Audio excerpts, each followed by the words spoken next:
은혜 아래서라는 말씀의 제목으로 함께 말씀 나누겠습니다. 은혜 아래서. 여러분, 저와 여러분 우리 모두는 하나님의 크신 은혜 아래 거하는 자들이기를 소망합니다. 아멘. 여러분들의 삶에 그 하나님의 은혜가 정말 무궁무진하게 넘쳐나기를 소망해요. 우리들을 붙잡고 있는 그것이 이 세상의 죄의 사슬이 아니라 하나님의 은혜의 그 축복이 내리쬐이는 인생이 되시기를 소망합니다. 우리가 계속 고민하고 있잖아요. 어떻게 하면 내가 은혜로 살 수 있을까? 어떻게 하면 내가 은혜로 살 수 있을까? 어제 말씀에서 보면요. 어제 말씀에 우리가 로마서 5장 20절 말씀에 이런 말씀이 있었어요. 율법이 들어온 것은 범죄를 더하게 하려 함이라. 그러나 죄가 더한 곳에 은혜가 더욱 넘쳐나니. 아멘. 어제 제가 잠깐 말씀드렸죠. 이 말씀이 많은 사람들에게 논쟁의 소지가 되었어요. 왜냐하면 죄가 있는 곳에 은혜가 더 넘치게 된다라고 하니까 그렇다면 어떠한 말들이 이유로 이야기되냐면 오늘 말씀 1절이에요. 그런즉 우리가 무슨 말을 하리요? 은혜를 더하게 하려고 죄에 거하겠느냐? 아멘. 하나님의 은혜를 더욱 넘치게 하기 위해서 내가 죄를 져도 되냐? 이렇게 얘기하는 겁니다. 어차피 죄를 많이 지면 뭐 거기서 은혜가 더 넘친다고 했으니까 내가 죄를 더 많이 짓는 게 유익하지 않겠니라고 생각하는 거예요. 그래야 은혜를 많이 받는 거 아니겠어? 물론 죄를 많이 짓고 하나님의 은혜를 더 많이 경험할 수도 있겠죠. 그 죄에서 건져주시는 하나님을 발견할 테니까요. 그런데 그렇다고 해서 인간이 그걸 가지고 그 문자적인 이해를 가지고 신앙생활을 하면 안 된다는 것입니다. 그래서 죄를 용납한다는 것이 아닙니다. 우리가 분명히 기억해야 하는 것은요. 이 로마서에서 보여주고 있는 죄는요. 절대로 하나님이라는 거룩한 백성과는 섞일 수 없는 것이라는 겁니다. 죄는 단절돼야 되고 끊어내야 되는 것이고 거기에 절대로 우리가 거할 수 없다. 우리는 죄를 짓지 말고 살아가야 한다는 것입니다. 어제도 말씀드렸지만 조그마한 타협도 없다라는 거예요. 죄와는 절대 타협할 수 없습니다. 제가 목회를 하면서도 마찬가지입니다. 목회라는 이 리더십의 자리에 섰을 때도 제가 만약에 죄와 타협을 하며 여러분들을 인도한다라면 제가 목사가 되겠습니까? 먹사가 되지? 말이 안 되는 거예요. 그럴 수 없다는 거예요. 죄는 죄입니다. 그렇다고 해서 그걸 정죄하지 않습니다. 다만 하나님을 마주해야 한다는 거예요. 엎드려 회개해야 한다는 겁니다. 그 원리를 알려드리는 거예요. 그렇다면 우리가 이 땅에 살아갈 때 우리는 분명히 하나님의 은혜 아래서 거하는 존재라는 것들을 너무나도 잘 알고 있는데 오늘 말씀은 그 죄와 은혜 가운데서 우리가 은혜 아래 거하는 자의 모습을 말해주는데 우리가 왜 그렇게 살아갈 수밖에 없는 존재인지를 설명해주고 있습니다. 오늘 로마서 6장 1절에서 14절의 말씀은 바로 그러한 말씀이에요. 가장 먼저 우리에게 나왔던 그 이야기가 바로 하나님의 은혜를 더욱 넘치게 받기 위해서 죄를 더 져도 되는가라는 이 질문 앞에서 그럴 수 없다라고 사도 바울은 선포합니다. 2절입니다. 그럴 수 없느니라. 죄에 대하여 죽은 우리가 어찌 그 가운데 더 살리요. 죄에 거할 수 없는 이유 첫 번째가 무엇입니까? 우리는 이미 죄에 죽은 자 됐다라는 거죠. 여기에서 죄에 대하여 죽은 우리라는 말이 2절 말씀에 나옵니다. 죄에 대하여 죽은 우리. 그런데 죄에 대해서 죽은 우리가 4절 말씀에 보면요. 이렇게 나와 있어요. 4절이에요. 그러므로 우리가 그의 죽으심과 합하여 세례를 받음으로 그와 함께 장사되었다라고 나오고 있습니다. 죄에 대해서 이미 죽은 우리에 대해서 얘기할 때 무엇을 얘기합니까? 세례를 얘기하죠. 여기 계신 저와 여러분 우리 모두 다 세례 받으셨잖아요. 세례를 받았다라는 것의 의미가 희석되어진 세상에 살면 안 됩니다. 여러분 세례가 얼마나 중요한 것인지 우리에게 알려주고 있는 말씀이에요. 오늘 본문은. 세례를 받는 그 순간에 우리는 이미 죽었다라는 겁니다. 헬라어로 말하면 웹타이조, 이거 웹티즘이라고 하는 이 웹타이조는요 물에 잠긴다라는 뜻이잖아요. 물에 잠겼다라는 것은요 그 속에 들어갔을 때 저는 이 침례를 받아봤거든요. 전 침례를 받아봤어요. 제 장로교 목사지만 전 침례를 받았어요. 제가 자발적으로 받았습니다. 침례를 받았을 때 그 물속에 잠기는 그 상태, 몇 초 안 되는 그 짧은 순간에 들어갔다 나오는 그 순간에 사실 장로교에서 주는 이 세례와는 굉장히 다른 느낌이었어요. 제가 중학교 2학년 때 받았던 그냥 약식으로 머리에 물을 뿌려서 받는 세례와는 너무 다른 느낌이었어요. 사실 중학교 2학년 때는 아무런 감흥도 느끼지 못했거든요. 그 세례식을 준비하면서 그 세례 문답을 주고 받으면서도 형식적인 성경 공부를 하고 아멘 아멘 아멘 하고 믿습니다 했는데 막상 세례식 받을 때는 별로 마음속에 전달되는 게 없었어요. 제가 침례교회에서 풀타임으로 사역할 때 일부러 자발적으로 제 침례를 다시 받겠다고 해서 침례를 받아봤습니다. 물속에 잠기는 그 순간에 마음속에 찾아오는 것이 있었습니다. 그것은 제가 물을 가장 무서워하거든요. 저는 어렸을 때 5살 때 물에 빠져서 죽을 뻔한 기억이 있어서 그 물에 대한 트라우마가 있어요. 그런데 사실 그래서 무릎 허리 정도 거기까지만 제 마지노선이. 저는 물에 깊은데 안 가요 일부러. 그런데 그 속에 잠겼다 나오는데 야 이러다 죽을 수 있겠구나라는 그 두려움이 막 찾아오는데 굉장히 평안했습니다. 그리고 다시 나올 때는 무언가 감사하다라는 생각이 제 마음에 확 찾아들었어요. 그 속에서 우리가 가지고 있는 모든 죄악된 것들을 어떻게 해요? 세례라는 그 침례를 받는 그 자리에서 이미 그때에 우리는 세례를 받은 그때에 그 죄에서 그분과 함께 죽으심으로 죄에서 해방됐다라는 것입니다.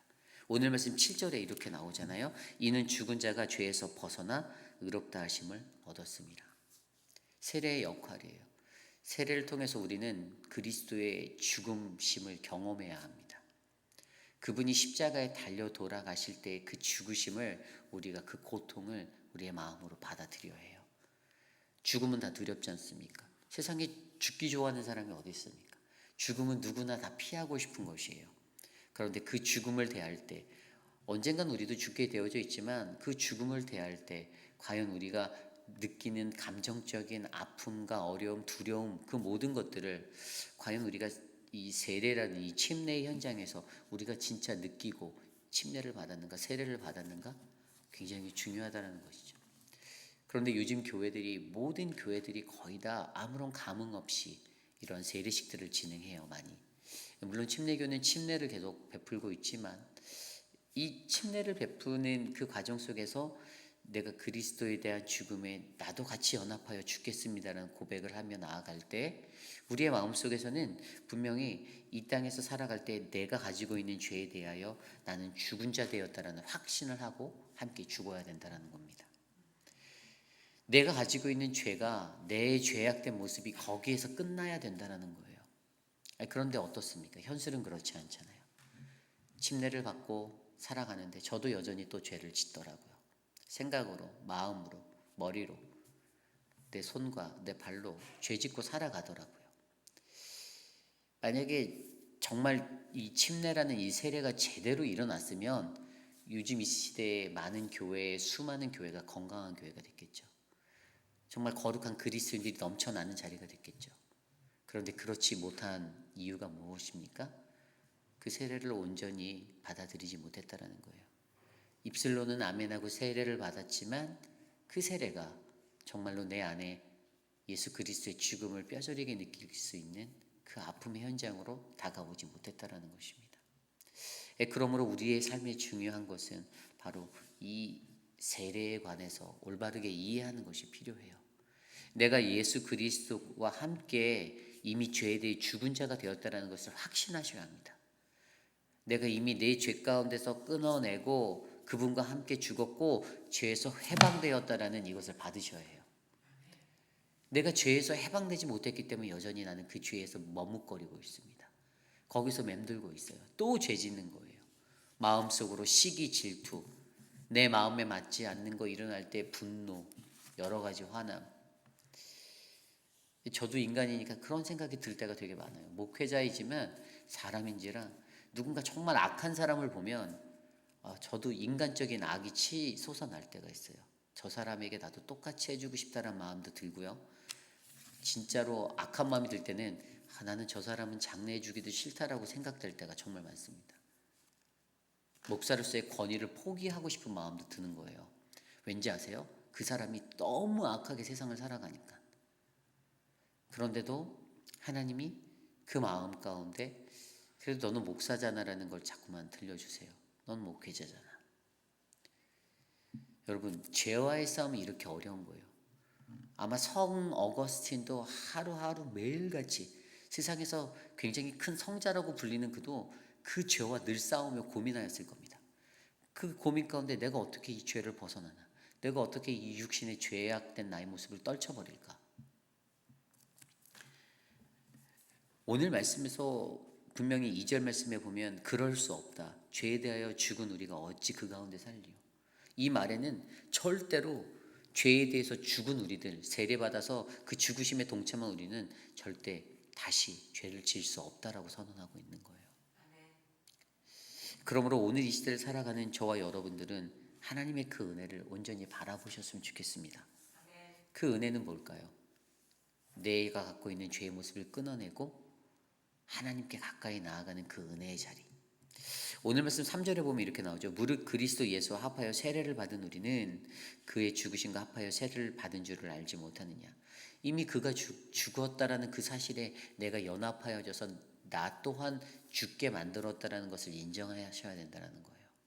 나는 그때 죽었다라는 겁니다. 내 육신은 그때 죽었다라는 겁니다. 그리고 4절에 그러므로 우리가 그분의 죽으심과 합하여 세례를 받음으로 그와 함께 장사되었나니 5절에도 뭐라고 나있어요? 만일 우리가 그의 죽으심과 같은 모양으로 연합한 자가 되었으면 이렇게 나와 있죠. 6절입니다. 우리가 알거니와 우리의 옛사람이 예수와 함께 십자가에 못 박힌 것은 죄의 몸이 죽어 다시는 우리가 죄에게 종노릇하지 않게 하려 함이라. 아멘. 여러분, 우리는요 예수와 함께 우리의 옛사람이 십자가에 죽으시기를 간절히 부탁드립니다. 세례를 정확하게 이해하세요. 이미 세례받은 그 시점이 이미 꽤 오래되셨죠. 10년, 20년, 몇십 년 되셨잖아요. 세례받으신 지 다들 오래되셨잖아요. 저보다 오래되셨을 것 같은데 다 오래되셨잖아요. 그런데 여전히 예수 그리스도의 죽으심에 나의 죽으심이 얹혀있지 않은 우리들을 발견하는 거예요. 제가 제 모습을 바라보듯 여러분들도 그런 것들을 느낄 것 같아요. 마주하실 것 같아요.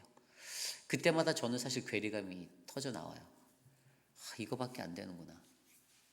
마음에서는 막 진짜 분노가 넘쳐나고 화가 치밀어 오르는 막 인간적인 생각들. 왜 이거밖에 안 될까? 왜 이거밖에 안 될까? 내 모습을 바라보며 그래도 너는 목사라고 사는데 야 너도 그 마음을 포기하지 못하는구나. 아까 제가 설명했던 그런 마음들 있잖아요. 제가 막 제 생각에 드는 것들. 악한 사람들 볼 때마다 악을 악으로 갚는다라는 말을 실천하고 싶은 막 그게 막 올라와요. 그러면 안 된다는 걸 너무 잘 알거든요. 그 생각도 하면 안 되는데 생각이 나요. 그 사람이 얼마나 악한 줄 내가 아니까. 그 마음속에서 근데 이거는 저는 확신해요. 이거는 단연 저만의 문제가 아니라는 거예요. 여러분 모두의 문제 아닌가요? 여러분들도 늘 거룩하게 산다라고 노력하지만 우리가 마음속에서 늘 정죄하고 죄짓고 내 마음에 시기가 생기고 분노가 나오고 컨트롤 안 되는 분이 막 터져 나오고 남의 고통을 즐거워하고 남의 것들을 가지고 막 그냥 가십거리로 만들어서 동네방네 떠들고 그런 것들, 그 모든 죄악된 것들이 더러운 죄악이 우리 몸에 계속 흘러나가잖아요. 왜죠? 바로 이 죽음에 관해서 세례를 통해서 알려주시는 이 죽으심에 관한 이해가 우리 안에 온전히 되어 있지 않기 때문이라는 것입니다. 결국 저와 여러분들에게 오늘 말씀해 주시는 그 말씀은 우리가 어떻게 해요? 이 죽으심을 바르게 이해해야 합니다. 요한복음 16장 8절 9절에 이렇게 나와 있어요. 그가 와서 죄에 대하여 의에 대하여 심판에 대하여 세상을 책망하시리라. 9절입니다. 죄에 대하여라 함은 그들이 나를 믿지 아니함이요. 아멘. 죄에 대하여라는 게 무슨 의미라고요? 우리가 예수를 믿지 않는다라는 겁니다. 우리의 믿음 없음이에요. 내가 이 죄에 대해서 이 죽으심을 온전하게 받아들이지 못하는 이유가 여기에 기록되어 있어요. 그를 온전히 믿지 않았기 때문에 그게 증거가 되는 거예요. 내가 예수를 믿지 않는다. 예수를 믿지 않는데 세례는 받았어요. 예수를 전인격적으로 믿지 못하는데, 그분에게 모든 것을 맡기고 그분을 따르지 못하는데, 내가 그것을 믿는 척하고 살아가니 얼마나 거추장스러운 큰 사이즈의 옷을 입고 살아가는 거예요. 예수님을 내가 온전히 믿는다라고 하면 그분의 죽으심을, 나의 죽음을 인정하시길 바랍니다. 이것이 핵심이에요. 이 세례에서 이것들이 완전히 우리에게 성화되어서 이루어져야 되는데, 이게 완전하게 이루어지지 못. 물론 교회의 잘못이죠. 목회자들이 제대로 못 가르쳤기 때문이겠죠. 그냥 감흥 없이 세례식을 하고 감흥 없이 세례를 받아들이고 그랬던 인생이 됐기 때문에 온전하지 못한 완제품이 나오지 못하니까 자꾸만 고장이 나는 거잖아요. 그렇기 때문에 우리들은 오늘 이 순간에 이것을 분명히 깨달으시길 바랍니다. 예수 그리스도에 관한 그 믿음이 생기기를 기도하시길 바랍니다. 내가 그분을 잘 믿을 수 있도록, 사람을 믿는 것이 아니라, 목사인 저를 믿는 것이 아니라, 여러분 목사인 저도 믿지 마세요. 저도 인간이에요. 아니, 저 말고 다른 사람 세워놔도 저는 마찬가지일 것 같아요. 사람은 믿는 게 아니잖아요. 오직 예수 그리스도만 믿으시길 바랍니다. 그 믿음 안에 온전히 죽어야만 우리는 은혜 아래 설 수 있는 그 첫 발걸음을 떼는 것입니다. 그렇다면 오늘 두 번째로 은혜 아래 서서 우리가 살기 위해 두 번째는 뭐죠? 세례의 두 번째 모습이에요. 죽으심 다음에 무엇입니까? 부활하심을 믿는 거예요. 오늘 말씀 4절, 5절 말씀이 그것을 이야기해 주고 있어요. 4절 후반부의 말씀에 보면 이는 아버지의 영광으로 말미암아 그리스도를 죽은 자 가운데서 살리심과 같이 우리로 또한 새 생명 가운데서 행하게 하려 함이라. 아멘.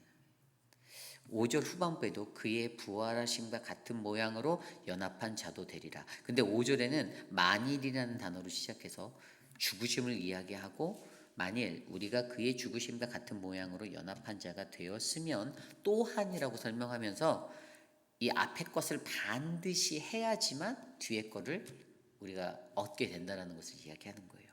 내가 죽으심과 같은 모양으로 연합한 자가 되지 못하면 그게 부활과 같은 모양으로 연합한 자가 될 수 없는 거죠.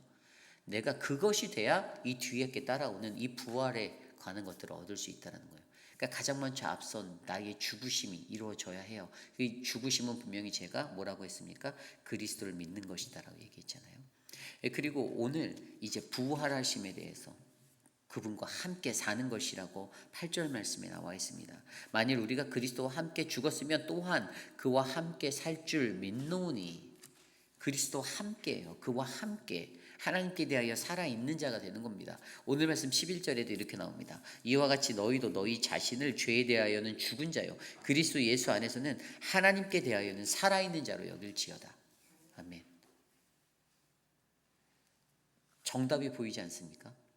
죄에 관하여는 죽은 자, 하나님께 대하여는 살아있는 자가 되라는 겁니다. 내가 오늘 숨을 쉬고 살아가는 그 이유가 바로 이것이에요. 죄를 짓기 위해 살아가시렵니까? 아니죠. 우리는 하나님을 위해서, 예수 그리스도 안에서 하나님을 위하여 살아가는 존재가 되어야 되는 것입니다. 가장 큰 거예요. 예수 그리스도를 믿었을 때 그 믿음으로 말미암아 우리가 그분에게 십자가에 같이 못 박고 나를 못 박고 죽었다라면 우리는 그분의 부활하심 또한 믿게 되고, 그분의 부활하심으로 당연히 그와 함께 살아가는 존재가 된다는 것입니다. 그 존재는 9절 말씀대로 사망이 다시 우리를 다스릴 수 없는 그 자리에 만들어 놓는다는 거예요. 이전에는 육신에만 거했어요. 영적이지 못했어요. 죄에 치이고 넘어지고 이리 부딪히고 저리 부딪히고 죄 때문에 또 넘어지고 사람 간의 관계가 깨어지고 공동체가 아파하고 가정이 아파하고 내가 슬퍼하고 내가 힘들어하는 인생을 살았었는데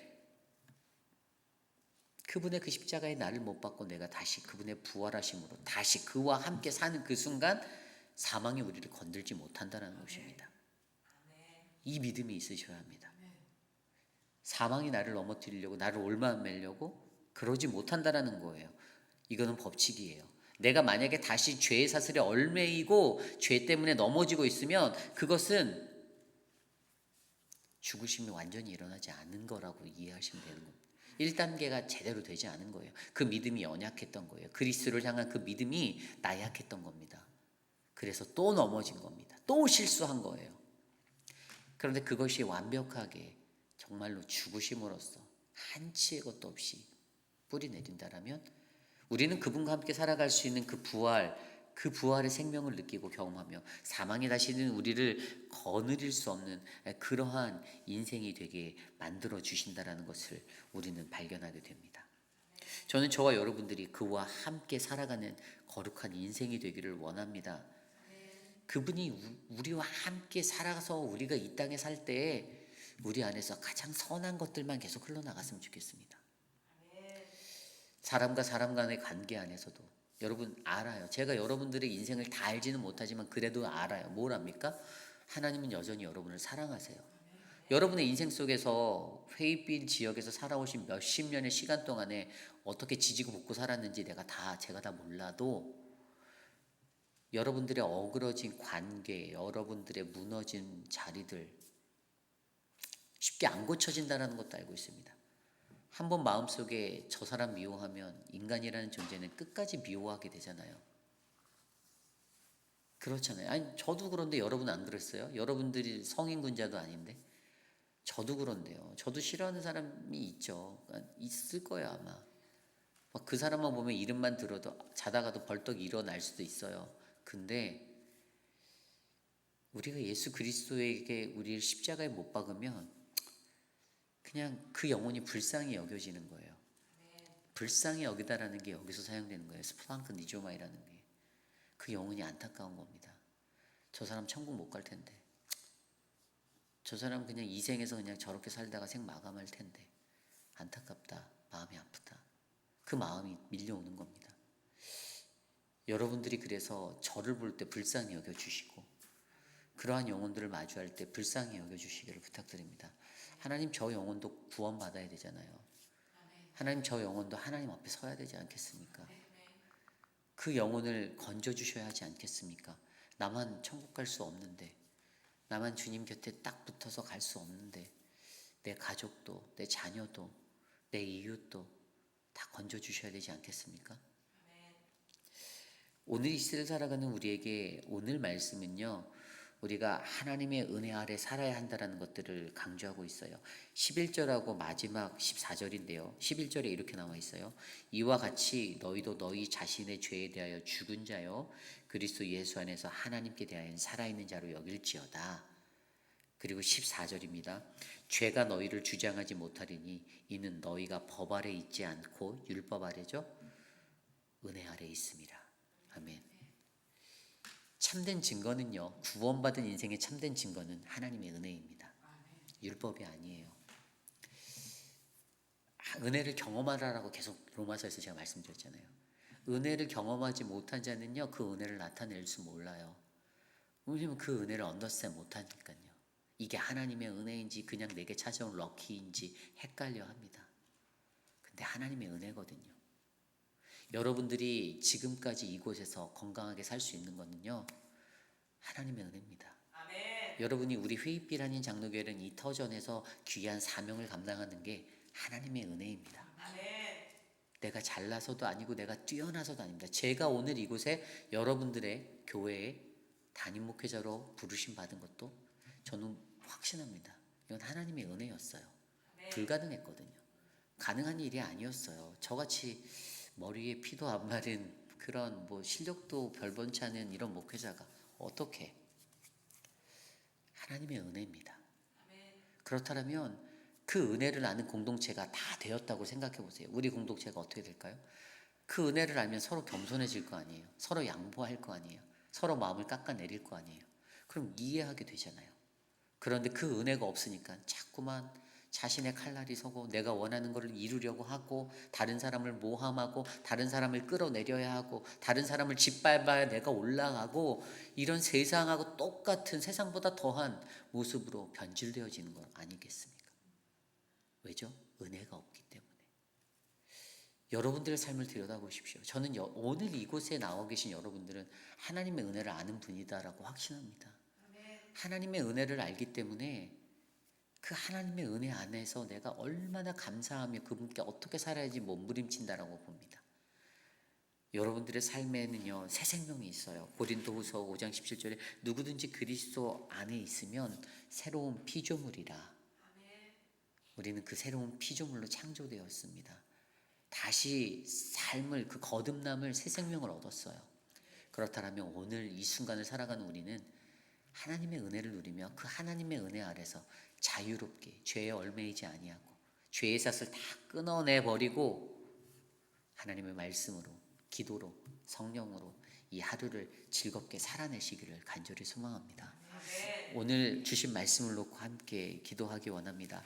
하나님의 은혜를 더 받기 위해 죄를 지어야 된다는 것은 말이 안 되는 얘기예요. 그건 있을 수 없습니다. 믿는 이들에게 하나님의 은혜 아래 선 자에게는 죄와 사망이 틈타들지 못합니다. 우리를 넘어뜨릴 수가 없습니다. 그렇다면 우리에게 주신 그 하나님 그 은혜 안에서 이 모든 죄의 사슬을 끊어내고 오늘도 내가 행복히 살아갈 수 있도록 나를 지켜주옵소서. 이 시간 함께 기도드립니다.